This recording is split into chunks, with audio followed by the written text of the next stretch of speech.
Trump invites Zelensky to Washington amid Ukraine crisis. In a world weary of empty promises and repetitive headlines, a simple invitation shook the global landscape. Donald Trump, the man many believe to be out of the game, extended his hand to Volodymyr Zelensky at the height of the Ukrainian crisis. Was it diplomacy? Was it strategy? Or just the beginning of a new plot, where peace is the facade of an even quieter power? The fact is, no one expected it. And, precisely for that reason, the gesture echoed like thunder amid the weary nations. As analysts rushed to predict intentions, the world wondered, what would lead a former president, marked by controversy and ruptures, to summon a leader at war to Washington? Was it an act of reconciliation, or a move to reposition the United States as the savior of the West? There's something curious about how the greatest changes in history always begin with simple gestures, a signature, a handshake, or in this case, an invitation that seemed too innocent not to conceal something. But behind the waving flags and the casual smiles, there's a silence that screams, the kind of silence that precedes great turning points, political, economic, and spiritual. And perhaps the true impact of this meeting lies not in what was said, but in what was left unsaid. Because when the stage is the world and the actors are global leaders, every word is rehearsed, and every pause carries a secret. Trump's invitation may have seemed diplomatic, but what it really revealed was how far the world still is from understanding the power behind appearances.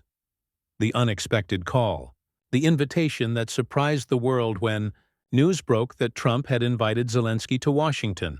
The world reacted with the same expression as someone seeing a bolt of lightning flash across the sky in the dead of night. No one expected this move, not even the most optimistic analysts. After all, the situation was tense, with diplomatic barbs being exchanged and uncertainty about the course of the war. Suddenly, the former U.S. president seemed to be extending his hand, and the question echoing through the corridors of power was, why now? This invitation wasn't just a meeting between two leaders. It was a signal, a calculated gesture that revealed much more than it appeared. Trump has always known how to play with unpredictability. He's the kind of player who doesn't move a piece without first anticipating the psychological impact on his opponent.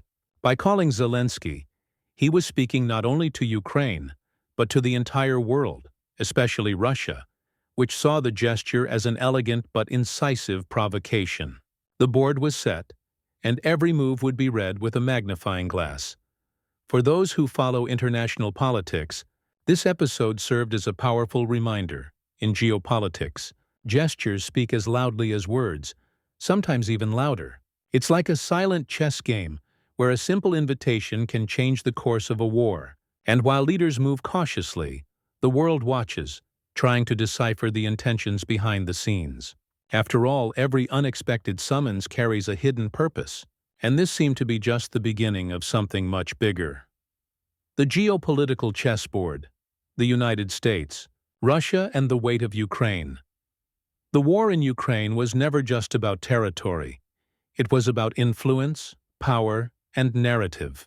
Every bomb dropped, every inflammatory speech, every sanction imposed, is a move on this vast global chessboard where the United States and Russia are fighting for much more than borders. They are fighting for global moral hegemony. For Trump, re-entering this game was like returning to a game he never accepted losing. And, like a seasoned strategist, he seemed willing to reposition his pieces with pinpoint precision. Ukraine, in this context, is the symbolic center of a battle that transcends European soil. It is the fragile but vital piece that defines the balance between West and East. While Washington seeks to reassert its authority as the guardian of democracy, Moscow acts as the wounded empire that refuses to accept the loss of its former dominance. And this is precisely where Trump sees opportunity. Where others see conflict, he sees a stage where his every move is newsworthy and his every silence is interpreted as strategy. If we compare this game to the economy, it's like the global stock market. A single piece of news changes everything, and the value of a currency can plummet or soar in a matter of hours. The difference is that, in this case, currencies are human lives, and investors are entire nations. The invitation to Zelensky in this sense was a symbolic move, an attempt to reposition the U.S. not just as an ally, but as a protagonist in a potential global reset. And while the world struggled to understand his intentions, Trump already seemed to be looking ahead to his next move. Zelensky between a rock and a hard place. The leader's dilemma at war for Zelensky. Accepting Trump's invitation was more than a diplomatic decision. It was a test of political survival. On one side, his people, exhausted by war, clamored for a way out. On the other, pressure from allies, and the fear of being seen as a leader who compromised too much. It's the kind of dilemma that would turn any human being into a tightrope between duty and desperation. He knew that every misstep could be interpreted as weakness, and in times of war, weakness is synonymous with defeat. Leading amid chaos is like trying to put out a fire by holding a lit candle. Zelensky has become a symbol of resilience, but also of exhaustion. The dark circles that mar his face are not just from sleepless nights, but from decisions that weigh heavily on his conscience. He carries a burden few would understand, that of being the hope of a country that bleeds daily. And now, with the American invitation, this hope is mixed with doubt. Is it a rescue or a political trap? Some leaders grow stronger in crises, and others who crumble. Zelensky seemed to walk a fine line between the two. His visit to Washington could change everything, or nothing. But one thing was certain. As the tanks rolled and the speeches blazed, he had to decide whether to accept the role of pawn or attempt, once again, to act as king. And it was in this indecision that the world realized how lonely the seat of power truly is.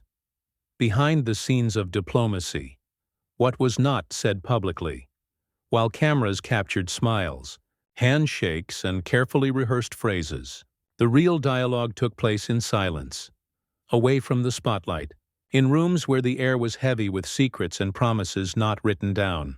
Trump and Zelensky knew that every word spoken in public was just the tip of a political iceberg. What really mattered were the hushed conversations, the lingering glances, and the gestures that revealed intentions more than speeches. Diplomacy, after all, is the art of staging what one wants to hide. Behind-the-scenes reports indicated there was more at stake than a simple courtesy meeting. Agreements were being redrawn, guarantees were being exchanged, and loyalties were being tested. While the world saw cordiality, strategists saw calculation. Trump, a master of negotiating advantages, seemed to measure every second of the conversation like a poker player who doesn't show his cards, only his smile. Zelensky, for his part, tried to decipher the game, unsure whether he was dealing with an ally or a power-seeking negotiator. And as in all political games, what's left unsaid often carries more weight than what is declared. Rumor has it that, behind closed doors, they discussed reconstruction, billion-dollar contracts, and the future of European security. Nothing confirmed, of course, but in politics silence is as revealing as a confession. And in that room, amidst glances and calculated pauses, something was sealed that would change the course of the coming weeks. Something the public wasn't yet ready to hear. Global reactions. The echo of the powers and the fear of the outcome as. Soon as the meeting between Trump and Zelensky was announced, the planet reacted like a body experiencing an electric shock. Moscow hardened its tone, accusing the United States of covert interference. Beijing, with its calculated serenity, watched from afar, while European countries tried to decipher whether they were facing a new era of dialogue or a diplomatic trap. In Brussels, the corridors of the European Union echoed with unease. No one knew for sure what would come, but everyone sensed that something was about to change. The markets reacted first, as they always do. Oil prices fluctuated, gold rose discreetly, and stock markets tested investor nervousness. Each nation interpreted the American gesture in its own way. For some, Trump sought to reposition the U.S. image as a mediating power. For others, it was simply a return to the old style of American leadership, bold, unpredictable, and willing to defy any protocol. And while analysts tried to explain the inexplicable, the world held its breath. In diplomacy, uncertainty is a powerful weapon, and Trump seemed to wield it masterfully, keeping allies and enemies alike on edge. The tension in the air was reminiscent of the weeks leading up to a major collapse or a historic turning point. Everyone knew that it would only take one misplaced phrase, one misinterpreted gesture, to reignite the flames of conflict. And amid so much speculation, a question arose that no one dared voice. What if the invitation, in fact, was the harbinger of something greater? Something that went beyond war and affected the very balance of global power? The psychological impact. War beyond the battlefields. War, contrary to what many believe, isn't fought solely with tanks and missiles. It also takes place in the mind. Silent, devastating, persistent. Zelensky, his ministers, the soldiers in the trenches, and even the families watching the news live under the weight of a mental war that consumes energy, hope, and lucidity. Constant fear, unpredictability, and a sense of powerlessness are weapons as cruel as any explosive. No leader emerges unscathed from this invisible field. Trump, for his part, knows this psychological game well. He understands that before dominating territories, one must dominate perceptions. The image of a confident, firm, and unpredictable leader is, in itself, a powerful shield, and perhaps that's why he knows how to manipulate fear and expectation like few others. Modern warfare isn't won with armies alone. It's won with narratives. Whoever controls history controls hope, and whoever controls hope controls the future. Behind the scenes, psychologists, strategists, and political advisors become as important as generals. They help support leaders on the brink of emotional collapse, who must appear strong while their hearts silently collapse. This is the part of the war that will never be filmed, but which determines its outcome. After all, while some lose battles on the field, others lose themselves in the mirror. And it is precisely there that the true price of war begins to be exacted. The speech in Washington, between promises and pressures. The day of the meeting dawned with an air of solemnity and anticipation. Flags fluttered under the cloudy Washington sky as reporters crowded outside the White House. When Trump and Zelensky appeared side by side, silence fell for a few seconds, the kind of silence that precedes historic moments.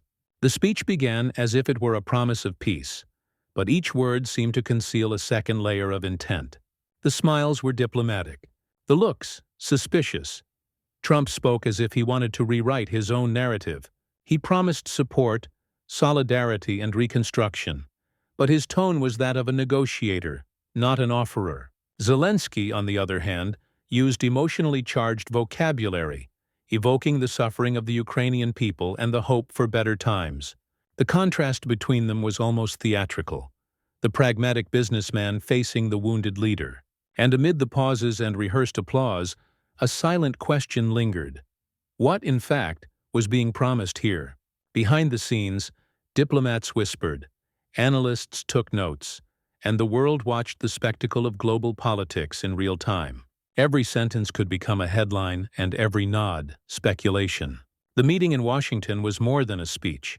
It was a meticulously rehearsed choreography between power and fragility, between promise and pressure. And when the cameras turned off, the real dialogue was just beginning. The immediate consequences, agreements, threats, and speculation. As soon as the speech ended, the world began to react. Stock markets rose and fell in the same day. News coverage was divided between euphoria and suspicion, and analysts raced to decipher what had actually been said, and most importantly, what had been omitted. Washington became the planet's center of political gravity. Behind the scenes, there was talk of new energy agreements, military restructuring, and even silent assurances of a ceasefire. But as always, nothing was said officially. Power, after all, thrives on anonymity. Russia responded coolly. It called the meeting diplomatic theater, but reinforced troops on the border. Europe, torn between fear and expediency, preferred strategic silence. China, discreetly, simply observed, calculating its next steps with the age-old patience of those who know that, in long wars, the one who moves least wins. The entire world seemed to be witnessing a new round of a game that no one knows for sure who is leading or who controls. For Trump, the mere fact of having provoked so many reactions was a victory in itself. He always understood that politics is as much about results as it is about perceptions. And at that moment, the global perception was clear. Something had changed. The war wasn't over yet, but history had just gained a new chapter, one of those written with invisible pens, amid unsigned agreements and promises that only time will reveal whether they were sincere or strategic. The new phase of the crisis: hope or manipulation. When Zelensky returned to Kiev, the mood was one of relief, mixed with distrust. The streets were quieter, but the air still vibrated with unanswered questions. Some believed the meeting in Washington represented the beginning of a new phase, a possible bridge between diplomacy and peace. Others, however, saw the episode as yet another political ploy, carefully orchestrated to bolster Trump's image and reposition the United States at the center of the world stage. In times of war, even hope must be questioned. The weary and wounded Ukrainian people began to be torn between optimism and skepticism. Every promise of reconstruction seemed too beautiful to be true, and every diplomatic smile resembled a contract not yet signed.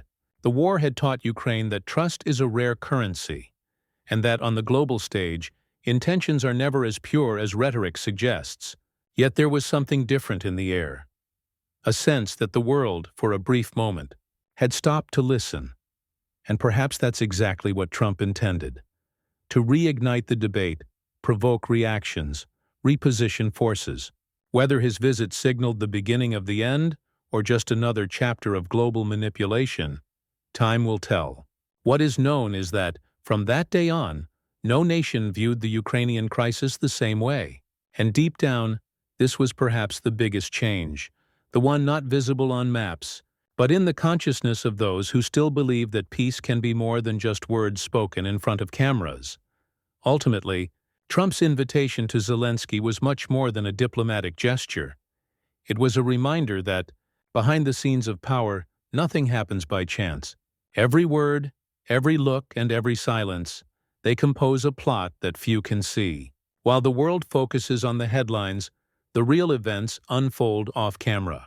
History repeats itself in cycles, and those who learn to read the signs before others are never caught off guard. What about you? Can you sense when the world begins to change? Can you identify when apparent peace hides preparation for something greater? Wars don't start with gunfire. They begin with speeches, sanctions, and silent alliances. And while most ignore the signs, some choose to prepare. Not out of fear, but out of awareness. Because understanding what's coming is the first step to avoiding being manipulated by what's revealed. If you want to learn to recognize these movements and understand what's hidden behind the headlines, download now the free ebook 10 Signs That a War is About to Begin. There, you'll discover what governments, analysts, and the media don't openly say, the real clues that precede every global conflict. Don't wait for the next war to surprise you. Understand the signs before they become inevitable.